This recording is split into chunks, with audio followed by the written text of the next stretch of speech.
RDW, la web radio de Sainte-Eugène.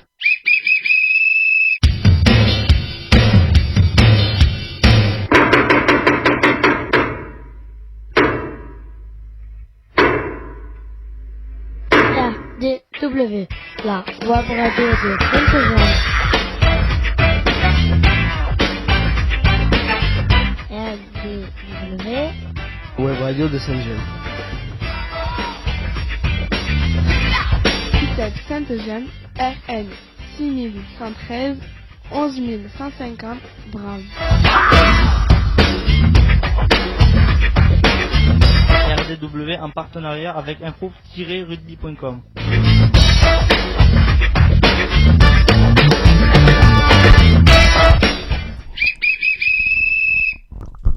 Bonjour à tous, je m'appelle Léna, j'ai 14 ans. Bienvenue sur RDW, la radio du web.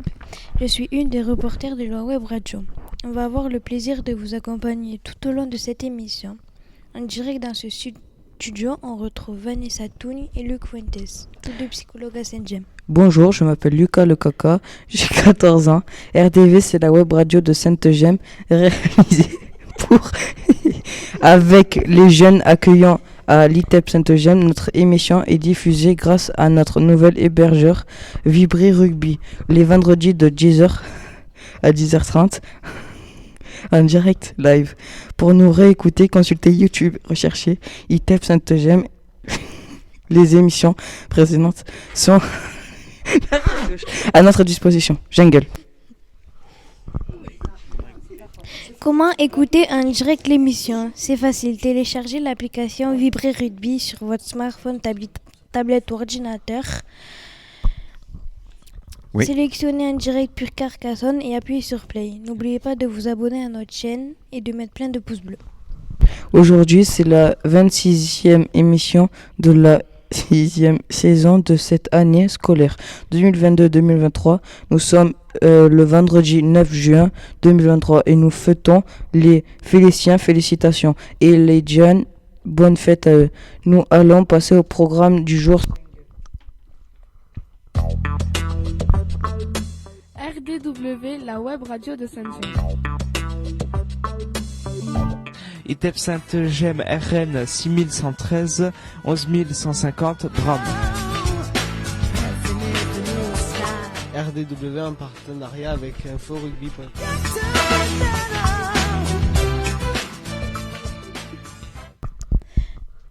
Au programme de cette émission, nous recevons Monsieur Liard, chef de service de Saint-James, par rapport à la future journée PEPS. Et oui, on va parler donc de la journée PEPS, effectivement. Un petit rappel de qui est dans ce studio. On a la chance d'accueillir Nicolas, animateur de la ludothèque de Bram. d'Alzone, voilà, je savais que j'allais faire une, j'en ai fait une, voilà, c'était la mienne. Bienvenue à toi. Ils viennent donc participer à la web radio pour voir un petit peu comment ça marche et peut-être ouvrir une web radio, c'est ça, Nicolas ? Oui, on aimerait bien à la rentrée ouvrir une web radio avec les ados au FEP d'Alzone. Alors les ados, tu en as quelques-uns ici, tu vois, ça marche plutôt pas mal. Donc on a notre Lucas, bien sûr, qu'il fallait qu'il fasse son intéressant en début d'émission, voilà. On a aussi Cathy, notre enseignante préférée, avec Céliane, puisqu'on était sur le groupe lecture. Comment ? Oui. Les Mbappé. On va faire ça sérieux. On a aussi Monsieur Liard, bien sûr, pour nous parler de la journée PEPS. Et voilà, vous connaissez tout le monde qu'il y a dans ce studio. Juste pour vous rappeler que c'est l'avant-dernière émission, on le redira en fin d'émission, et qu'il n'y aura pas d'émission vendredi prochain pour cause de formation. Donc, vivement le 23 juin pour une fête de la musique à Sainte-Eugène assez exceptionnelle. Allez, de quoi est-ce qu'on parle maintenant, Léna, s'il te plaît ? Nous vous rappelons... Oui. Expo éphémère. On terminera par les actus, la météo et le sport. Très beau programme, non ? Allez, c'est parti pour cette émission. Je vais t'installer tout ça. Un tablier. RDW, la web radio de Sainte-Eugène. ITEP Sainte-Eugène, RN 6113, 11150, Bram. RDW en partenariat avec info-rugby.com.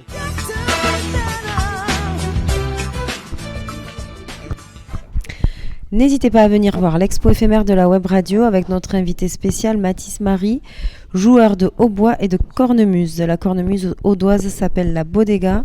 Venez voir les photos de cette magnifique matinée. Sohan est le parrain de cette expo. On rappelle le principe dans notre studio. Nous présentons une expo qui va rester affichée 1 à 2 mois. Tout le monde peut venir la voir, mais vous pouvez aussi créer votre propre expo éphémère. Suffit juste de nous le faire savoir et on programme ça. Passons à l'interview du jour. RDW, la web radio de Sainte-Gemme. ITEP Sainte-Gemme RN 6113 11150 Drame. RDW en partenariat avec inforugby.com.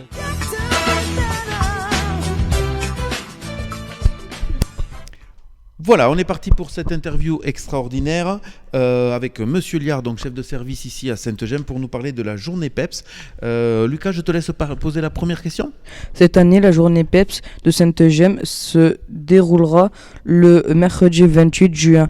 À partir de midi. Monsieur Liard, bonjour. Pouvez-vous nous présenter cette journée, objectifs recherchés, les objectifs recherchés? Eh bien, bonjour à tous. Donc, l'objectif de la journée PEPS, donc il y en a une par an à Sainte-Gemme, ça fait un petit moment que c'est en place, et c'est l'occasion de tous se retrouver entre les professionnels, les enfants accueillis, et les parents, et aussi les partenaires. Donc l'idée, c'est de se retrouver tous ensemble, de faire un point sur l'année écoulée, et de pouvoir aussi retracer un peu tout ce qui a été fait au cours de cette année, parce que vous avez fait un paquet de choses. Voilà, il y a déjà, c'est un peu sur la même logique un peu que les expos éphémères que vous faites ou les différentes choses comme ça, c'est de mettre en avant le travail que vous faites, parce qu'il y a un paquet de bonnes choses et c'est aussi l'occasion pour les partenaires et les parents de se rendre compte aussi de ça, parce que nous déjà à l'ITEP on est bien conscient de ce que vous savez faire, de ce que vous pouvez faire, mais du coup c'est intéressant de le montrer aussi aux partenaires et à vos parents pour qu'ils puissent être un peu fiers de vous et que vous puissiez être aussi fiers de vous aussi de ce que vous pouvez proposer. Alors, on va parler un petit peu d'histoire avec Vanessa. Avant cette émission, avant cet événement se déroulait plutôt en fin de semaine. Il y avait samedi même. Et même le samedi, tu as tout à fait raison. C'est tout à fait raison. D'un point de vue administratif, c'est par rapport à la journée de solidarité. Il faut le dire ça aussi. Hein, voilà. Et donc les professionnels, l'ensemble des professionnels est convié à cette journée, bien sûr, pour l'accueil des parents et des partenaires. C'est aussi un moment de convivialité, non, Monsieur Larc, quand même. C'est-à-dire au travers de pouvoir montrer tout ce qu'ont fait les jeunes et tout ça, c'est aussi une manière de rencontrer les parents, de faire des points avec eux, de les mobiliser peut-être aussi, on va dire. Hein. Donc il y a un réel travail avec les parents. Complètement. L'idée première de la journée, c'est de créer du lien, tout simplement. Mais du coup, entre les parents, avec les partenaires aussi, parce que bon, là aujourd'hui, on a un invité du coup du FEP d'Alzone, avec qui on travaille pas mal cette année, notamment Lucas.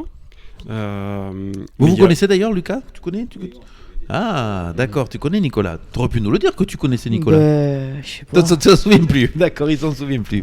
Ok. Voilà. Mais du coup, voilà, il y a plein de partenaires, il y a des collègues travailleurs sociaux, mais il y a aussi plein de collègues avec qui on n'a pas l'habitude de travailler. Le Covaldem, cher Monsieur Liard, qui est partenaire de la web radio. Nous avons reçu Madame Poyot, voilà, et régulièrement nous y allons parce qu'ils ont des circuits assez intéressants, et nous allons à Carcassonne pour faire, je ne sais pas si vous l'avez fait, tu l'as fait Léna, je crois, le circuit avec Chantal, tu t'en souviens plus au Covaldem? Non, tu t'en souviens plus. Je me souviens plus comment ça s'appelle. Bon, enfin voilà, il y a tout un dispositif. Nous, on est allé faire une émission, Vanessa, tu te souviens? Voilà, l'année dernière, nous avons fait une expo éphémère. Par quoi on va commencer l'accueil des parents, parce que c'est toujours intéressant de savoir comment on accueille les personnes. Alors c'est ça, c'est à partir de midi, et justement ça commence par un petit repas, apéro, on a pâte. On a pâte, d'accord. Et puis c'est l'idée de passer un bon moment, c'est le préalable à mon avis à tout échange sympa ensuite. Est-ce que vous avez déjà des réponses de parents, de partenaires et tout ça, ou c'est encore un peu trop tôt? Alors, de leur présence, bien sûr. On sait déjà, le but aussi de le mettre un mercredi après-midi, c'était d'avoir un maximum de disponibilité et de pouvoir aussi ensuite passer l'après-midi ensemble. Il y a pas mal de choses qui sont prévues. Il y a un paquet de choses qui sont prévues. Voilà. Et parce que je sais qu'il y a pas mal de jeunes qui préparent des spectacles et des choses comme ça pour l'après-midi. D'accord. Il y a des choses qui sont prévues aussi pour les jeunes. Je sais pas, je peux pas tout dire encore. Il y a peut-être des surprises. Mais voilà. Donc il y a des choses qui sont prévues. Léna, tu prépares quelque chose toi pour cette journée PEPS? Non, tu as pas de préparation. Lucas peut-être? Alors qu'est-ce que tu prépares? Je prépare un rap sur scène. Tu prépares, toi, donc on va dire plutôt côté musique et tout ça. Il y aura donc des animations musicales, ça effectivement on peut le dire. Souvent un petit spectacle et des petits chants de nos jeunes. De la mélodie comme Tiakola. Voilà, très bien Lucas. Réfléchis aussi à la fête de la musique de Saint-James, parce que ne l'oublie pas celle-là. Il y a pas quand même quelques petites animations dont vous pouvez nous parler? Par exemple le vélo, je pense qu'il y a quand même un circuit. Il y a eu chaque année un vélo. Est-ce que cette année par exemple le vélo recommence? Et alors c'est des choses qu'on va valider. Il y a la réunion de lundi qui est prévue à cet effet là pour valider les dernières organisations. Ouais. Mais voilà, moi j'ai pas. Il y a aussi des locations de. Allez, c'est une info, on exclut. C'est là qu'il faut le dire. C'est là qu'il faut le dire. On exclut. Moi j'ai entendu parler de jeux gonflables géants. Mais après. D'accord. Non, tu pourras pas venir, Céliane. Il me semble que tu as groupe de lecture avec Cathy, il me semble, non? Je rigole. Bien sûr, Céliane, que tu pourras participer à tout ça. D'accord, impeccable. Donc, on a une animation avec jeux gonflables, effectivement, du spectacle. Je sais aussi qu'il y a pas mal de la ville de Bram qui vient, soit des élus, soit des gens qui sont en lien, parce qu'on n'est pas très loin. Je croyais que tu voulais nous dire quelque chose, Vanessa. Non. Tu viens à la journée PEPS? Oui, je À quel serai là. titre? Psychologue de Sainte-Gemme. D'accord, pas de la ville de Bram. Non, Donc, il y aura j'ai quelqu'un de déposé la mairie? l'invitation. Mais bon. Oui, alors il me semble, mais chaque année, en tout cas, il y a quelqu'un qui représente la mairie. J'espère. Voilà, et puis et tout un tas de partenaires. J'ai commencé à lister tout à l'heure, mais voilà, même et c'est l'occasion en plus de créer du lien entre des gens qui se connaissent pas forcément, et après ça permet de développer des nouveaux projets pour les années à venir. Ça c'est vraiment le point positif de tout ça. Il y a un autre temps fort dans cette journée PEPS, au-delà du repas, de la venue des parents et des partenaires, c'est la remise des diplômes. La remise des diplômes, pourquoi est-ce que c'est important? Parce que ça vient marquer aussi le travail et la réussite dans le travail. Parce que j'ai appris très récemment, on peut le dire, d'accord, on peut le dire qu'il y a quelqu'un qui a eu un diplôme hier, paraît-il. J'ai appris ça. Alors, est-ce que tu peux nous le dire? Tu le dis à la radio, comme ça fait plaisir. Avec le micro, bien sûr, Léna. Dis-nous, qu'est-ce que tu as eu hier? J'ai passé la SSR1. La SSR1, et tu l'as validé? Oui. Parce que le passé c'est très bien, mais il faut quand même le valider. Donc voilà, et donc ces diplômes-là seront remis en main propre devant les parents, devant les partenaires, pour valoriser aussi le travail des jeunes. Complètement. Voilà. C'est l'idée. Voilà. J'ai commencé par ça d'ailleurs tout à l'heure. C'est l'idée première de valider, de valoriser un peu tout ce que vous avez pu faire au cours de l'année. Alors à l'époque, il y avait aussi la natation, parce qu'il y avait les brevets de natation gérés par Laurent Burstin. Je ne sais pas si cette année il y aura ça. La SSR1, la SSR2 et le CFG aussi. On aura les résultats en principe du CFG. Le 7 juillet, on n'aura donc pas encore les résultats. Mince, nous dit Cathy. D'accord, bon écoute, par contre, il y a 3 élèves qui ont passé le CFG. Non, c'est lesquels, s'il te plaît? Nathan et Greg qui ont passé le CFG et le DNB. Oui. Oui. Avec le micro, Cathy, s'il te plaît. Donc en fait, sur l'ITEP, en candidature spontanée, on va dire, non scolaire, on a Greg et Nathan cette année. Oui. Donc ils ont fait les écrits hier matin. Et après, ils sont convoqués la semaine du 19 juin pour les oraux. Et les autres qui sont en scolarité partagée avec le collège de Grasailles ont suivi le cursus et les horaires des autres collégiens. Pour le DNB Pro. Notamment pour DNB Pro et CFG. Teddy. Ils ont fait la doublette en fait. Voilà, Teddy, Léa, je crois, Jimmy. Et Jimmy. Voilà. Donc on croise les doigts en espérant qu'ils aient surtout... On a 5 candidats cette année. Et je peux dire un petit plus, pour la SSR, on avait énormément de jeunes qui passaient, ils l'ont tous eu. D'accord, on fait SSR 1 et SSR 2. On fait un 100%, on les félicite. Super. Il manque plus que les scooters et on est bien. Je ne sais pas si on va prendre la route là, nous, quand même. Voilà. Revenons, Monsieur Liard, à cette journée PEPS. L'intérêt, c'est vraiment cette notion de partage. Et je crois que moi, j'aimerais bien avoir l'avis de certains de nos jeunes ici. C'est que cette relation aux partenaires, aux parents, quels qu'ils soient, elle est importante à leurs yeux quand même. C'est-à-dire quand un parent vient, quand la famille vient, quand un partenaire vient, c'est vrai que ça fait toujours plaisir. Même si c'est une famille d'accueil, même si c'est un éducateur, ça vient valoriser un petit peu la place du jeune ici. Ouais. Complètement. Mais d'ailleurs, je comptais souligner ça. C'est vrai qu'on parle beaucoup des parents depuis le départ. Oui. Il se trouve qu'à Sainte-Gemme, tous les jeunes ne sont pas accompagnés par leurs parents. Mais du coup, c'est chouette que leur lieu de vie, leur lieu d'accueil puissent venir aussi. Oui. Et c'était le cas l'année dernière. Il y avait pas mal de lieux de vie et de lieux d'accueil qui s'étaient déplacés. J'espère que ce sera encore le cas cette année. Et parce qu'encore une fois, dans cette perspective de mettre du lien et de montrer un peu de quoi ces jeunes sont capables. Parce qu'on... Voilà. De mettre un point d'honneur sur tout ce qu'ils peuvent réaliser. Impeccable. Écoutez, on va essayer de passer une bonne journée. Léna, est-ce que tu peux nous dire, s'il te plaît, vite fait ta dernière phrase, parce qu'en fait, elle va introduire un petit reportage. On t'écoute. L'idée principale est donc de partager un après-midi avec les parents et les partenaires. Reportage.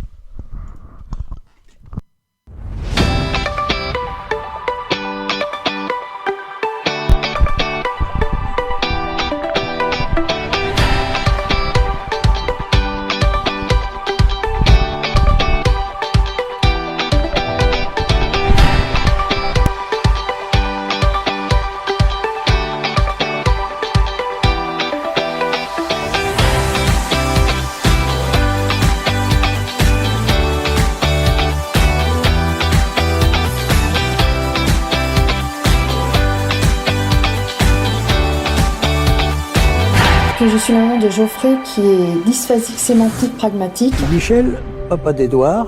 Je suis Abdelkrim, le papa d'Isaac. Je suis Thomas, je suis le papa de Quentin, qui est un enfant qui souffre de troubles du comportement. Mon fils souffrait à partir de l'âge de 3 ans d'instabilité, d'énervement, d'agitation. Il a du mal à comprendre certains mots, à se faire comprendre et à comprendre les codes sociaux.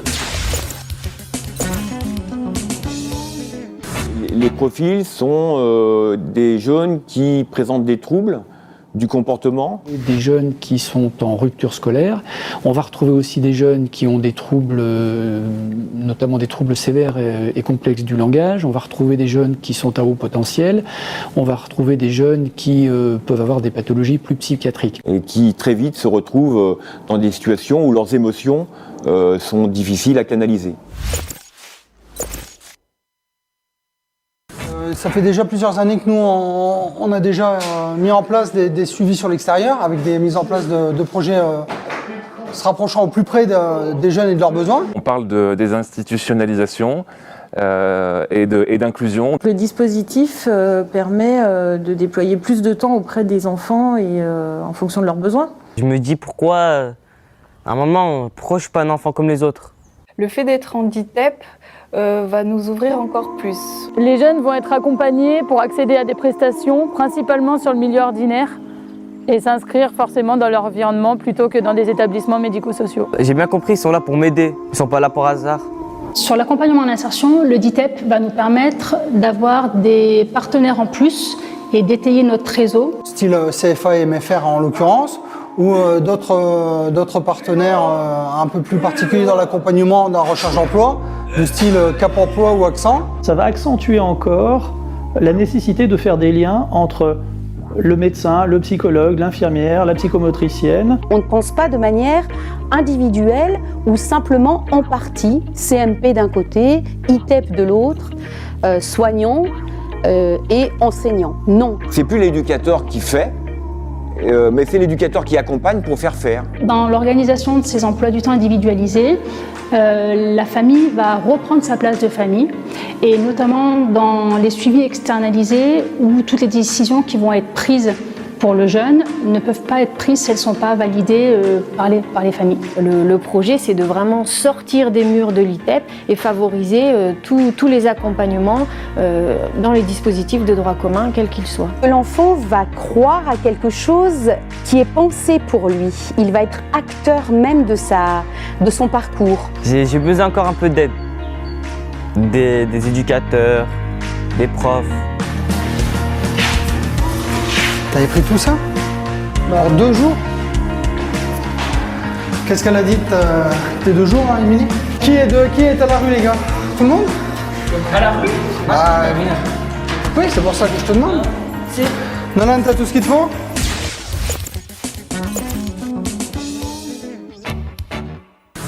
Le dispositif ITEP favorise l'inclusion. On ne fiche pas une situation. Il nous oblige, nous acteurs du médico-social, à travailler avec l'éducation nationale. Hier, un jeune, une place, l'ITEP.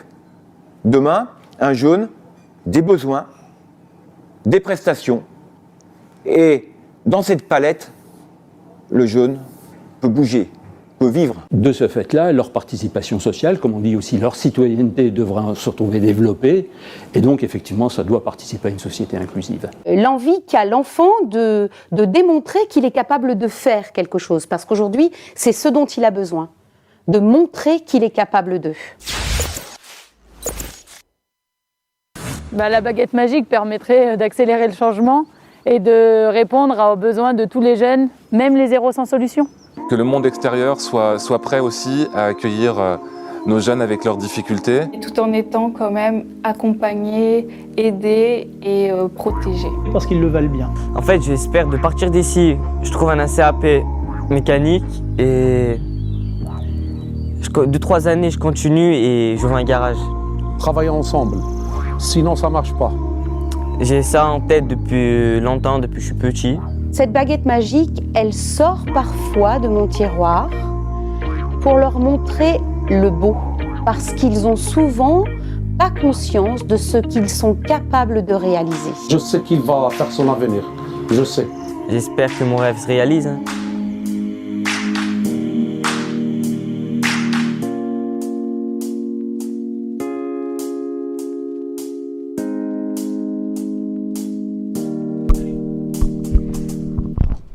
Voilà, c'était donc ce petit reportage marquant l'importance des parents, en tout cas dans le dispositif ITEP. On remercie Monsieur Liard. Est-ce qu'il y a quelque chose d'autre à rajouter sur cette journée, ou je crois qu'elle est en train de se caler finalement et... Voilà, c'est en train de se finaliser, mais ça va être une chouette journée, j'en suis sûr. Et non, que tout le monde passe un chouette moment. Merci de rester avec nous pour cette fin d'émission. On fait quoi, Lucas, maintenant, s'il te plaît ? Il est l'heure de s'informer, on passe aux actus.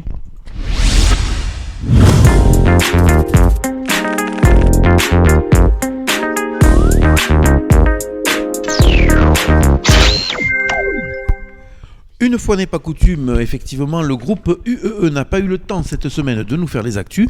Et comme on est hyper réactif, c'est nous qui allons faire les actus.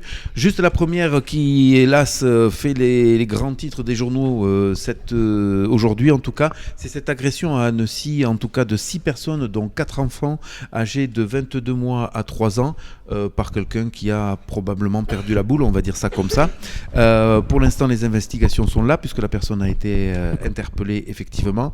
Nous avons 2 enfants qui sont en urgence vitale, ainsi que les 2 adultes, et 2 enfants où l'état stationnaire est devenu tout à fait positif, et ça c'est plutôt une bonne nouvelle. Deuxième information, c'est pour les jeunes qui attendent Parcoursup avec beaucoup d'inquiétudes. Le 15 juin, il y aura donc la seconde partie de Parcoursup qui va permettre à beaucoup d'entre eux de trouver les filières qu'ils ont demandées, et ça c'est plutôt une bonne nouvelle. Mais quel moment d'inquiétude en tout cas, sachant que quand on sait que c'est un logiciel qui fait ça, même si c'est un logiciel qui peut être tout à fait expérimenté et tout ça, ça laisse quand même pas mal de trucs.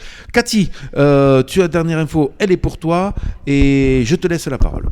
Oui, bonjour. Alors, une petite info de dernière minute. Mardi, nous avons fait une sortie sur le Sentier des Arts à Comminges.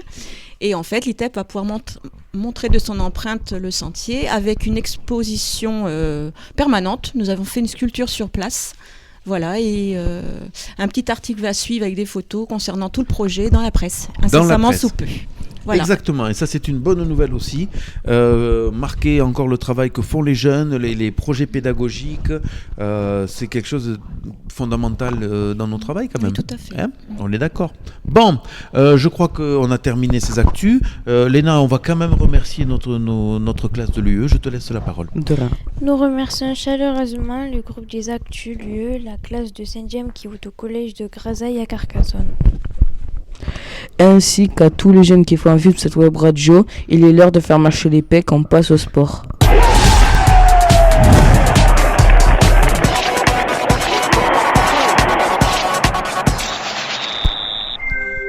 Allez, je vais le dire à l'antenne, trop d'humour tue l'humour, mon cher Lucas. Mais celle-là, elle était quand même pas mal. Alors, à toi.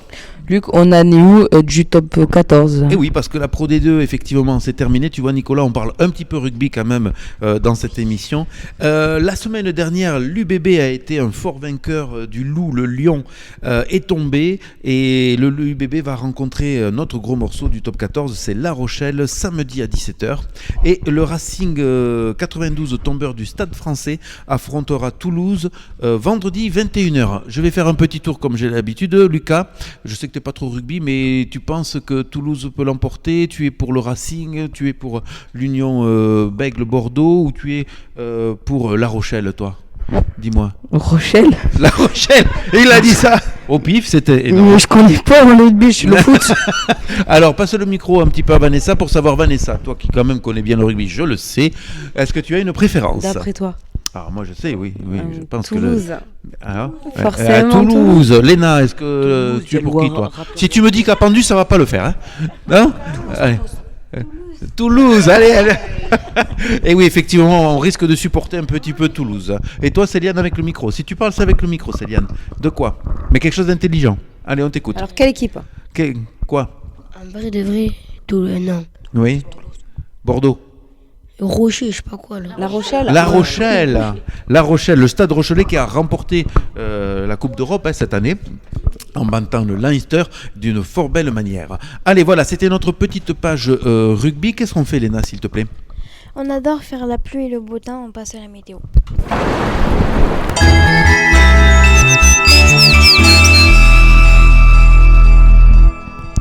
Alors Vanessa, quel temps fait-il ce week-end, Ken? Oh, il t'a bien posé la question. Vendredi, entre nuages et éclaircies, température de 18 à 25 degrés.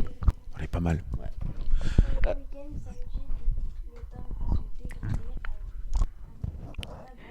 Oui. Dimanche sera lumineux le matin, mais moi j'adore les nuages qui deviendront plus menaçants en fin de journée avec le risque d'orage, température de 18 degrés jusqu'à 25 degrés.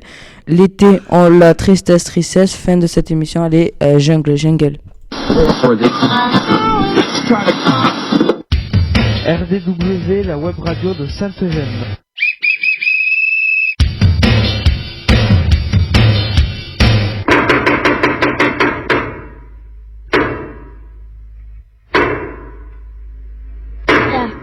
RDW, la web radio de Sainte-Eugène. RDW, web radio de Sainte-Eugène. Sainte-Eugène, RN 6113 11150 Brave. RDW en partenariat avec info-rugby.com.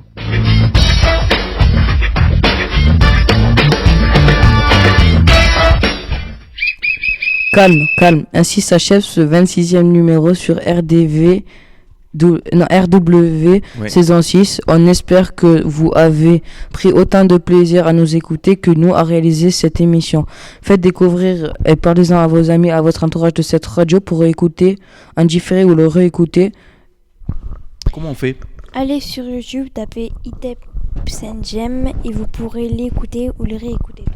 N'hésitez pas à laisser vos commentaires et plein de pouces bleus. Vous pouvez aussi vous abonner à notre chaîne. RDW, la web radio de Sainte-Eugène.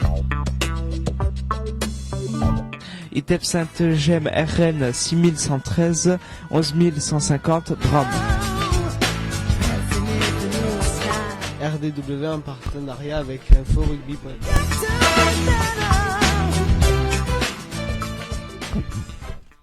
Merci de votre fidélité d'écouter nos émissions. RDW, c'est la radio du web, la web radio de Sainte-Eugène. Il est temps de remercier nos reporters. Merci beaucoup à Lucas et merci beaucoup Léna. Et oui, toujours aussi sérieux. Ouais. Voilà, monsieur Lucas, pas trop sérieux. Et mademoiselle Léna, toujours sérieuse. Voilà, on a Le yin et le yang. Pas d'émission la semaine prochaine, on retrouvera Lucas et Léna le 23 pour une nouvelle émission et ce sera la dernière de cette année scolaire. Oui, et on va essayer de bien la structurer parce qu'on va faire la fête de la musique à Sainte-Gemme et ça peut partir en boom, donc on va faire attention de pouvoir faire quand même une émission qui a de la tenue quand même, sinon ça va. Merci Monsieur Liard d'être venu et d'être resté pour cette émission, c'est toujours un plaisir d'avoir quelqu'un qui vient pas trop souvent et tout ça et c'est super chouette, surtout pour parler des projets de Sainte-Gemme. Nicolas, je te laisse le mot de la fin. Tu as allumé le micro, voilà. Pour un petit peu, est-ce que tu peux nous faire un retour de cette émission? Est-ce qu'il y a des choses qui t'ont plu, qui t'ont choqué, qui à améliorer, parce que toujours il faut s'améliorer. Toujours, ouais. Déjà, merci de m'avoir accueilli. C'était très sympa et tout, d'avoir découvert votre web radio. C'était très intéressant. J'ai appris plein de choses. Le fonctionnement, le dynamisme de l'émission. Merci pour l'accueil. Ouais. Donc, et voilà. Donc, on restera à ta disposition si tu as des questions et tout ça. On se donnera les coordonnées. Et vive la web radio. Donc, on va essayer que votre web radio marche bien aussi. D'accord. Et puis, ce sera l'occasion de peut-être aller faire du partenariat avec, puisque ce sera le match retour. Hein, le match retour. Voilà, avec des petits jeunes, toujours des ados, puisque c'est le projet, c'est avec des ados. C'est avec des ados le projet, ouais. Voilà, les ados, c'est toujours c'est chiant comme pas possible, mais c'est très intéressant. Je confirme. C'est très, très, très, très intéressant. Voilà, ça c'est dit. Ne me regarde pas comme ça, Lucas, s'il te plaît. Merci. Allez, tiens, je te laisse la parole, s'il te plaît, pour terminer cette émission. Merci d'avoir joué à Call of Duty. Merci d'avoir écouté cette émission. Et maintenant, silence radio.